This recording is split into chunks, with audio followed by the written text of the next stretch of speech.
Welcome to our tour of Morristown National Historical Park. This place tells a quieter but just as important story of the American Revolution. There were no major battles fought here, but without Morristown, the Revolution might not have survived. As we explore Morristown, we're going to focus on endurance, how geography, resilience, and cooperation kept the American Army alive when everything seemed stacked against it. We're standing in Jockey Hollow, where thousands of Continental soldiers lived during the harsh winters of 1779 to 1780. During that winter, the Continental Army moved into this area and transformed farms like this one into a place of survival. Fields were cleared for huts, trees were cut for shelter and firewood, and the quiet rhythms of farm life were replaced by the needs of thousands of soldiers. This reminds us that war doesn't just happen on battlefields. It reshapes everyday spaces and the lives connected to them. As you look across this peaceful landscape now, it's hard to imagine the strain this land once carried. But places like this held the army together, not through fighting, but through endurance, cooperation, and the determination to keep going when conditions were at their worst. As we walk over this hill, we're stepping into the heart of the encampment. Just beyond this rise are the soldiers' huts, where men endured one of the hardest winters of the war. What you're about to see isn't a battlefield, but it might have been just as challenging. These huts were built by the soldiers themselves. Rough log walls, dirt floors, stone fireplaces, each one holding about a dozen men. They slept close together for warmth, cooked simple meals, and endured months of cold, hunger, and uncertainty. This was not a place of glory or celebration. It was a place where the army survived, where discipline held, morale was tested, and the revolution quietly continued through that endurance.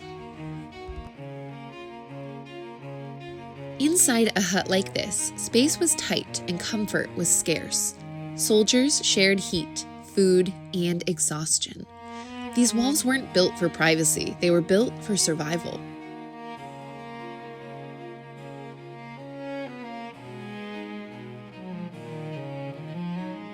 As the winter wore on, another set of buildings came last, the officers' huts. Not because they mattered less, but because the army made a deliberate choice. The enlisted soldiers were sheltered first. Leadership here meant waiting, sharing the same cold and hardship before stepping into slightly better quarters.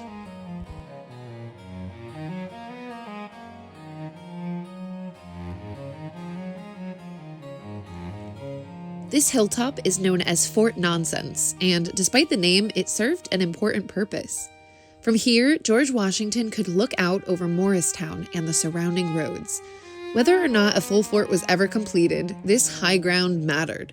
It gave leaders a clear view of troop movement and helped protect the army from surprise attack. Standing here reminds us that Morristown wasn't just about surviving the winter, but it was about staying alert, organized, and ready for whatever might come next.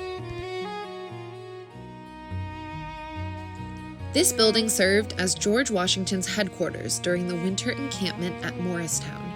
While soldiers endured freezing huts and scarce food, Washington worked here to keep the army together.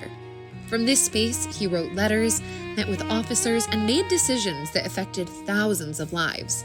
Leadership here wasn't about charging into battle, but about holding the army steady. It shows us that the revolution survived not just because people fought, but because leaders stayed committed when giving up might have been easier.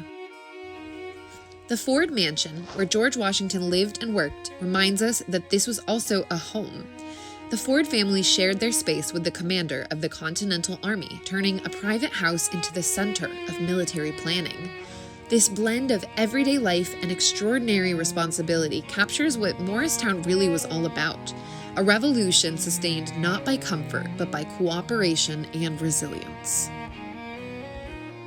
A little further north, we arrive at New Windsor Cantonment, the place where George Washington and the Continental Army spent more time than anywhere else during the war.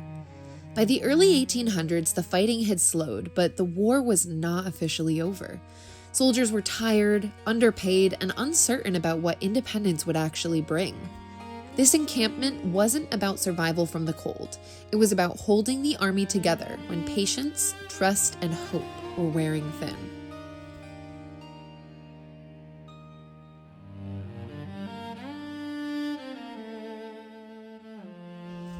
This is the Temple of Virtue, a reconstructed version of a building first built by the Continental Army in 1782. The original structure was created by the soldiers themselves, not as a church or government building, but as a symbol. In a moment when frustration was growing, this space helped reinforce the ideals that the revolution was meant to stand for.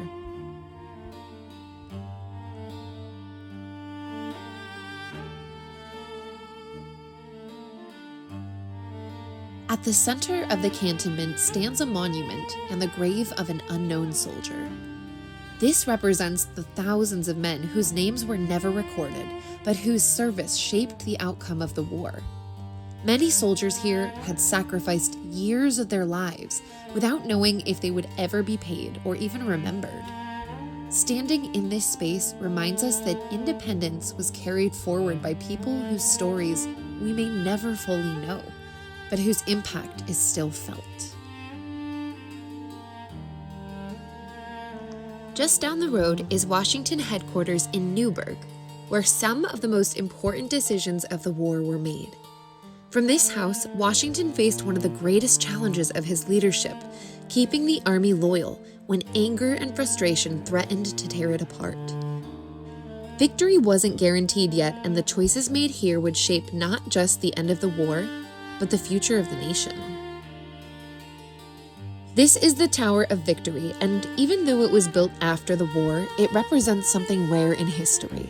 The Continental Army had won the war, and it would have been easy for power to stay with the military. But that's not what happened here.